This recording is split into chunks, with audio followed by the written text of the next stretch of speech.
Well, Jesus says, make a choice to stop fearing, fear not. Jesus reminds us he limits. Did you notice in verse 10, Jesus says, you'll be tested and have tribulation for 10 days. What he's saying is, I know how long this is going on. I know how many of you are going to be affected.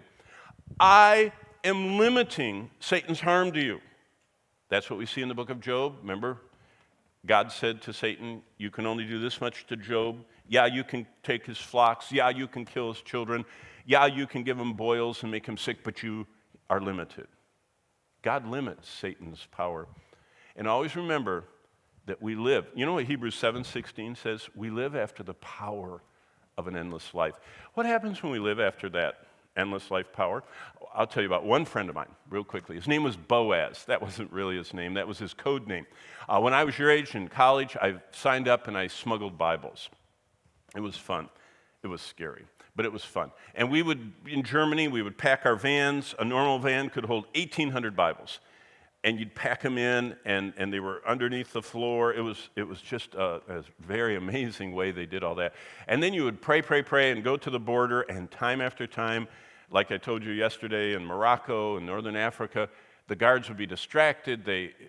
I have seen so many cars taken apart in borders, and I have gone through the border, and they don't even let you get out of the car.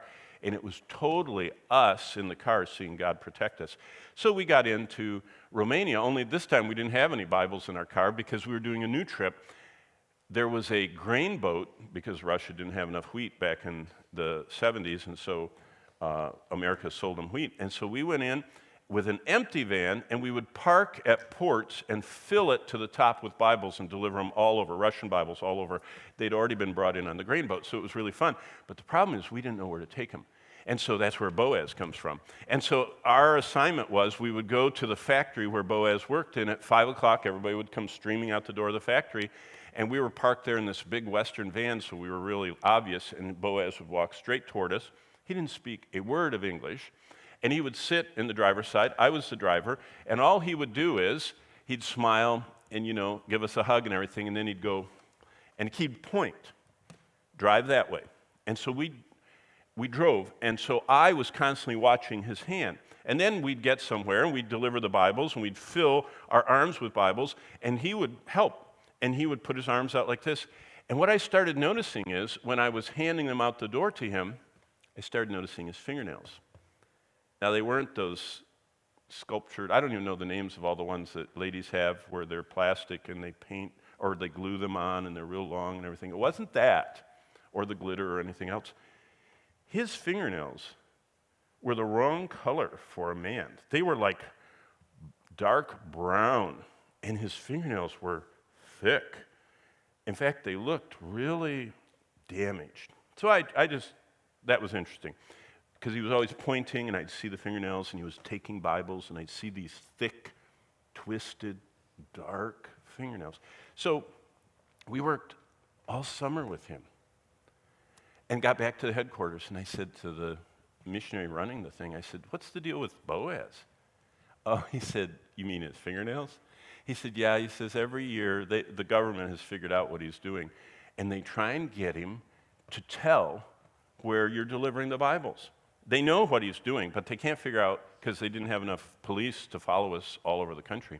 And they said, so they take him in the police station and they tie both his arms down on a bench. So, he's kind of squatting over, and they said they get his fingers off. And he said the police chief takes a little block of pine wood and his jackknife, and he makes these little sharp slivers, and he pushes them under each of his fingernails. And then he pops out his cigarette lighter and lights them all.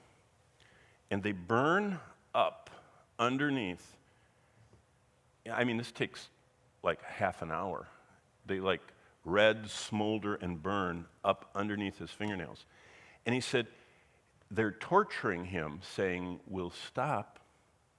Got a lot of wood here, got a jackknife, got my lighter. I'll do this all day till you tell me where those Bibles are going. And Boaz never did. You know what?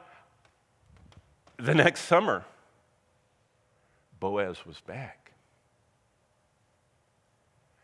It was never the same. He became my friend. When I would see his scarred fingers,